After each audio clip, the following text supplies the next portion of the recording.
আসসালামু আলাইকুম ভাইয়ারা, কি অবস্থা সবার? আশা করি সবাই অনেক অনেক ভালো আছো। ঢাকা ইউনিভার্সিটির ক ইউনিট নিয়ে তোমাদের অনেক অনেক জিজ্ঞাসা।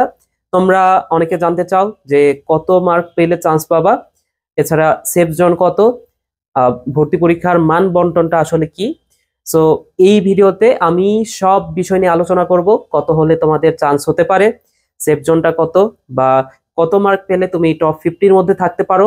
এই সম্পূর্ণ বিষয়টা নিয়ে আমি আজকের ভিডিওতে আলোচনা করব।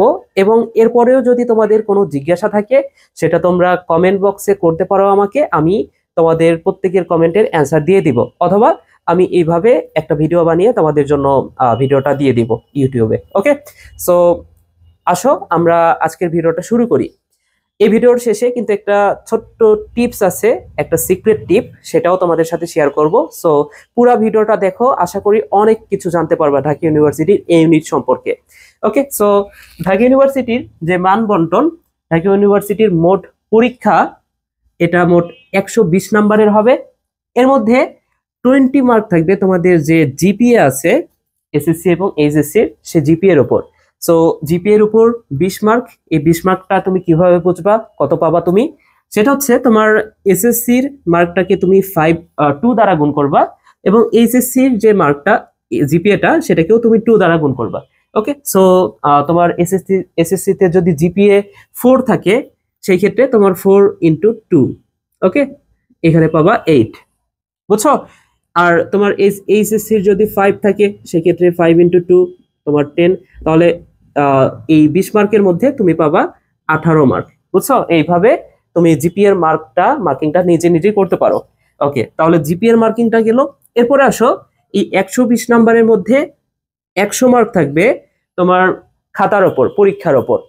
সো এই পরীক্ষার মধ্যে 60 মার্কের এমসিকিউ অ্যান্সার করতে হবে, এবং 40 মার্কের প্রশ্ন থাকবে রিটেন, বুঝছো? এবং তোমাকে অবশ্যই যে কোনো 4টা সাবজেক্ট অ্যান্সার করতে হবে। এই 4টা সাবজেক্ট, এই সাবজেক্টগুলোর মধ্যে প্রথম 2টা অর্থাৎ ফিজিক্স এবং কেমিস্ট্রি, এই 2টা মাস্ট অ্যান্সার করতে হবে। ওকে, এরপরে আসো ম্যাথ এবং বায়োলজি।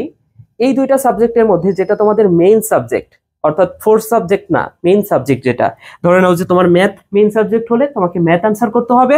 আর যদি তোমার বায়োলজি মেইন সাবজেক্ট হয় সেক্ষেত্রে বায়োলজি অবশ্যই অ্যান্সার করতে হবে। ঠিক আছে, তাহলে এই দুটার মধ্যে যেটা মেইন সাবজেক্ট সেটা অ্যান্সার করতে হবে, বুঝছো? আচ্ছা, তুমি চাইলে এই দুটাই অ্যান্সার করতে পারো, অথবা যেটা মেইন সাবজেক্ট, ধরে নাও যে তোমার মেইন সাবজেক্ট হচ্ছে ম্যাথ, তো সেই ক্ষেত্রে তুমি ম্যাথ অ্যান্সার করো। এবং বায়োলজি যদি তুমি অ্যান্সার করতে না চাও, ফোর্থ সাবজেক্ট যদি হয় তোমার বায়োলজি, এবং তুমি অ্যান্সার করতে না চাইলে তুমি সেটার পরিবর্তে হয় বাংলা অ্যান্সার করতে পারবা, অথবা তুমি ইংলিশ অ্যান্সার করতে পারবা। অর্থাৎ এই 2টা সাবজেক্ট অ্যান্সার করা যাবে ফোর্থ সাবজেক্টের পরিবর্তে, বুঝছো?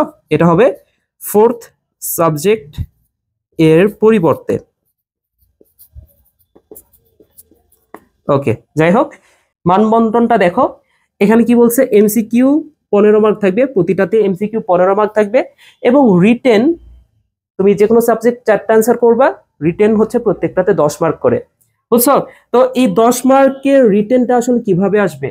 রিটেনটা আসে শর্ট কোশ্চিন আকারে, বুঝছো? তো প্রতিটা সাবজেক্টে এরকম শর্ট কোশ্চিন থাকবে 4টা করে। ফিজিক্স অ্যান্সার করলে ফিজিক্সের এরকম শর্ট কোশ্চিন থাকবে 4টা। তো এই 4টা প্রশ্নের প্রতিটার মান হবে 2.5 মার্ক করে, বুঝছো?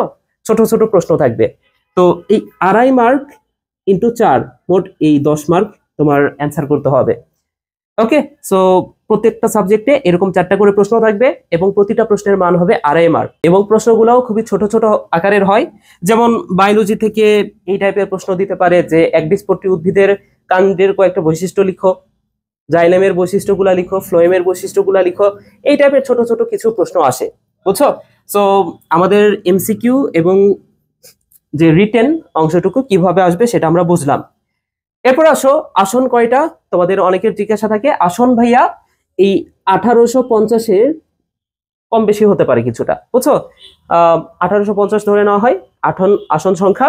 এবং তোমার যে পরীক্ষার সময়, এই 4টা প্রশ্ন অ্যান্সার করার জন্য যে সময় পাবা সেটা হচ্ছে সর্বমোট 1.5 ঘন্টা পাবা, 1 ঘন্টা 30 মিনিট।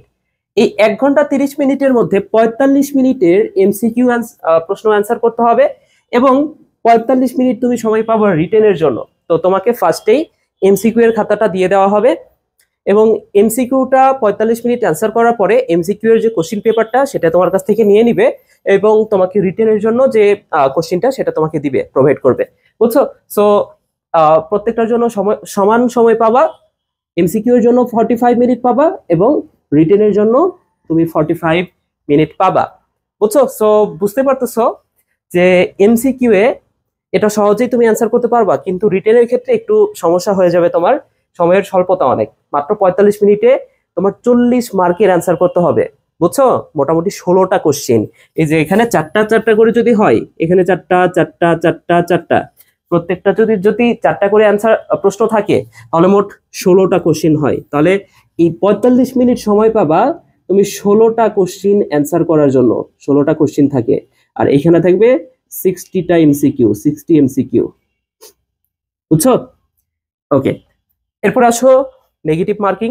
এমসিকিউতে অবশ্যই নেগেটিভ মার্কিং হচ্ছে প্রতিটা ভুল উত্তরের জন্য তোমার ওই মার্কের পাশাপাশি 0.25 করে কাটা যাবে, বুঝছো? তুমি যদি একটা ভুল অ্যান্সার করো তাহলে তোমার তো 1 মার্ক কাটবেই, পাশাপাশি এক্সট্রা 0.25 মার্ক কাটা যাবে। অর্থাৎ তুমি যদি 4টা ভুল করো, 4টা প্রশ্ন ভুল করো, সেই ক্ষেত্রে তোমার 4টার জন্য 4 মার্ক কাটবে এবং আরো এক্সট্রা 1 মার্ক কাটবে, অর্থাৎ মোট 5 মার্ক কাটা যাবে, বুঝছো? আচ্ছা, এরপর আসো পাস মার্ক কততে হতে পারে। পাস মার্ক এমসিকিউতে এবং সিকিউতে তোমার আলাদাভাবে পাস করতে হবে। তো এমসিকিউতে তুমি যদি 40-60-এর মধ্যে 24 পাও তাহলে তুমি পাস করছো, এবং রিটেনে 40-এর মধ্যে তুমি 12 পাইলে তুমি পাস, বুঝছো? তবে এইটার আসলে কোনো ভ্যালু নাই, এটা আসলে জেনে আমাদের কোনো লাভ নাই।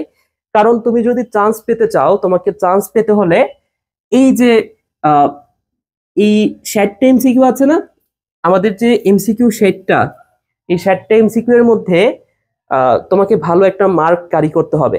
এর কারণ হচ্ছে তোমার মোট রিটেন খাতা, প্রথমে তোমার দেখবে এমসিকিউ খাতা, এই যে এমসিকিউ যে খাতাটা সেটা তোমার প্রথমে দেখবে টিচাররা, এবং তুমি যদি এমসিকিউ খাতাতে ভালো মার্ক পাও সেই ক্ষেত্রে তোমার রিটেন খাতাটা দেখা হতে পারে। সেটা কিভাবে দেখবে দেখো, রিটেন খাতাটা কিভাবে দেখা হবে সেটা দেখো, তোমার যে আসন সংখ্যা তার সাথে 2 দ্বারা গুণ করো। দেখো আসন সংখ্যা কয়টা, আসন সংখ্যা প্রায় 1850টা। তো এটাকে 2 দ্বারা গুণ না, সরি, এটা 5 দ্বারা গুণ হবে। এটাকে 5 দ্বারা গুণ করো, তো অ্যারাউন্ড 10,000-এর কাছাকাছি হয়, ঠিক আছে? এই আসন সংখ্যাকে তুমি যদি 5 দ্বারা গুণ করো সেটা মোটামুটি 10,000-এর মতো হয়, 10,000-এর একটু কম হয়, তো 10,000 ধরে নাও। তো তোমার রিটেন খাতা দেখা হবে মাত্র 10,000 জনের, যতজন পরীক্ষা দিচ্ছে তারা যদি সবাই 24 পেয়ে পাশও করে, তার কিন্তু রিটেন খাতাটা দেখা হবে না। রিটেন খাতা দেখা হবে প্রথম সিরিয়ালে যারা 10,000-এর মধ্যে থাকবে তাদের রিটেন খাতাটা দেখা হবে, বুঝছো? সো তুমি যদি এই এমসিকিউ শেড মার্কের মধ্যে যদি ভালো মার্ক ক্যারি করতে না পারো, সেই ক্ষেত্রে তোমার কিন্তু রিটেন খাতাটা দেখাই হবে না। তুমি রিটেনে 40 পাইলেও তোমার লাভ নাই। তোমার ফার্স্টে এমসিকিউতে ভালো একটা মার্ক ক্যারি করে এই 10,000-এর মধ্যে থাকতে হবে। সো কত পাইলে এই 10,000-এর মধ্যে থাকতে পারবা, একটা অনুমান করা যায় যে তুমি যদি 40-এর ওপরে পাও, এই 24 পাইলে তো পাস, কিন্তু 24 পাইলে তোমার 10,000-এর মধ্যে তুমি থাকতে পারবা না। তুমি যদি প্রায় 40+ মার্ক পাও এমসিকিউতে, তো সেই ক্ষেত্রে তোমার রিটেন খাতাটা দেখা হতে পারে। সেটা এই 40 মার্ক আসলে একদম মুখে বলা যায় না, এটা ভারী করে কোশ্চিনের উপর। কোশ্চিন যদি সহজ হয় তাহলে মার্কটা আর একটু বাড়তে পারে, যদি কঠিন হয় তাহলে একটু কমতেও পারে। সো বিষয়টা হচ্ছে যে এটা মোটামুটি একটা ধারণা করা যায় যে 40 মার্ক, 40-এর উপরে পাইলে তোমার রিটেন খাতাটা দেখা হবে, বুঝছো? ওকে, সো এই হচ্ছে বিষয়। এরপর আসো তোমার চান্স, কত মার্কে চান্স হতে পারে। খুবই গুরুত্বপূর্ণ একটা কোশ্চিন, তোমাদের প্রত্যেকের এই টাইপের একটা প্রশ্ন থাকেই, প্রত্যেকের মনে থাকে।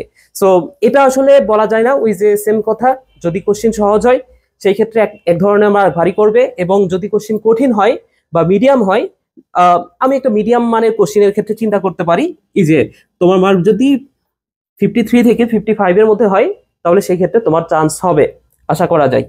এবং সেফ জোন কত, যে কোনো পরীক্ষার জন্য সেফ জোন হচ্ছে তুমি যদি 60+ মার্ক পাও, মেডিকেল বাদে, মেডিকেলে একটু বেশি মার্ক লাগে, তবে অন্যান্য যত ভার্সিটি আছে তুমি যদি 60 মার্ক পাও বা 60+ পাইতে হবে অবশ্যই, সেক্ষেত্রে তোমার একটা সেফ জোন থাকে যে হ্যাঁ চান্স হতে পারে, বুঝছো? আচ্ছা, আরো একটা গুরুত্বপূর্ণ কোশ্চিন তোমাদের যে ভাইয়া প্রথম 500 জনের মধ্যে মধ্যে কিভাবে থাকা যাবে। সো এই মার্কটাও বলে দিই যে তুমি যদি তোমার টার্গেট যদি হয় প্রথম 500 জন প্রথম 500 জনের মধ্যে তুমি থাকতে চাও, তো সেই ক্ষেত্রে এই যে 120 মার্কের মধ্যে তুমি যদি 95 পাও, 95 পাও 120 মার্কের মধ্যে, সেই ক্ষেত্রে তুমি প্রথম 500 জনের মধ্যে থাকতে পারবা। এবং সেই ক্ষেত্রে তুমি ভালো ভালো যে সাবজেক্টগুলো, ডিমান্ডেবল যে সাবজেক্টগুলো, সিএসসি ট্রিপলি, তোমার মনের মতো যে সাবজেক্টগুলো সেগুলো পেতে পারো। এবং তোমাদের জন্য একটা সিক্রেট টিপস আমি দিয়ে দিই। অনেকের মনে প্রশ্ন এটা থাকে যে ভাইয়া আমাদের তো প্রশ্ন হবে এমসিকিউ এবং সিকিউ বা রিটেন, তো এই দুটার মধ্যে আসলে গুরুত্বপূর্ণ কোনটা বেশি? অনেকে রিটেন পড়তে গিয়ে রিটেনটাকে অনেক বেশি গুরুত্ব দিতে গিয়ে এমসিকিউ পড়ো না, এমসিকিউ ভালো করে পারো না, বুঝছো? সো এটা তোমাদের ভুল ধারণা। তোমার গুরুত্ব দিতে হবে ফার্স্টে এমসিকিউ কে, কারণ এমসিকিউ যদি তুমি কোনো কারণে খারাপ করে ফেলো, 1 মার্কও যদি কম পেয়ে যাও, এবং তোমার সিরিয়াল যদি 10,000-এর মধ্যে না থাকে, কিন্তু তুমি রিটেনে যদি 40ও পেয়ে যাও না, তোমার আসলে খাতা দেখা হবে না, তুমি ফেল, তোমার তোমার চান্স হবে না। মেন কথা হচ্ছে এটা। সো তুমি যাতে এমসিকিউতে 45 মার্ক তুমি পেতে পারো, এইরকম একটা প্রিপারেশন তুমি নাও, বুঝছো? মিনিমাম যাতে 45 মার্ক পাও মিনিমাম। সো এইভাবে তুমি প্রিপারেশন নাও। আর রিটেনের ক্ষেত্রে যে বিষয়টা, সেটা হচ্ছে রিটেন কিন্তু কঠিন কোনো বিষয় আসে না। রিটেন তুমি একটা জিনিস চিন্তা করে দেখো, তোমার যদি এইচএসসি তে তুমি A+ পেয়ে থাকো বা ভালো একটা মার্ক পেয়ে থাকো, তো সেই ক্ষেত্রে তোমার কিন্তু রিটেনের সিকিউ এর বিষয়গুলো কিন্তু পড়ায় আছে, তো সেই বিষয়গুলাই তোমাকে শর্ট কোশ্চিন আকারে দিবে। তো তুমি যদি কিছু লিখতে পারো, তারপরেও তো তুমি 2.5 মার্কের মধ্যে ভালো একটা মার্ক পাবা। 10 মার্কের মধ্যে যদি তুমি 4-5 করেও পাও, তাহলে ধরে নাও যে তুমি 5 করে পাইছো, 10-এর মধ্যে 5 করে পাইছো, তাহলে 4টা সাবজেক্টে কত হয়? 20।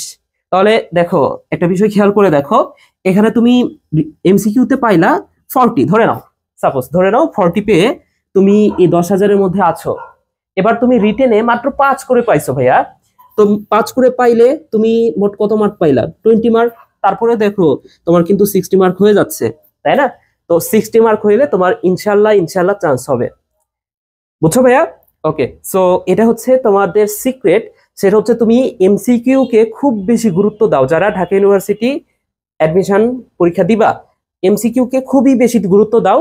তুমি রিটেনটা এমনিতেও তুমি পারবা, তুমি 15-16 মার্ক, 13-14 মার্ক এমনিতেই পাবা। তুমি রিটেনে যদি 45 পাও, 45 পাও, সরি এমসিকিউতে যদি তুমি 45 পাও, তুমি রিটেনে 15 মার্ক এমনিতেই ক্যারি করতে পারবা, বুঝছো? তোমার যদি হালকা একটু প্রিপারেশন থাকে, কোন প্রশ্নগুলো হচ্ছে বা হয় বিগত বছরে হয়েছে, সেই প্রশ্নগুলো যদি তুমি একটু লক্ষ্য রাখো, বিগত বছরের প্রশ্ন কিন্তু রিপিট হয়, বুঝছো? আমাদের বছর ছিল, আমি যে বছর পরীক্ষা দিয়েছি, আগের বছরের যে প্রশ্নটা, সেখান থেকে কিছু প্রশ্ন চলে আসছিল।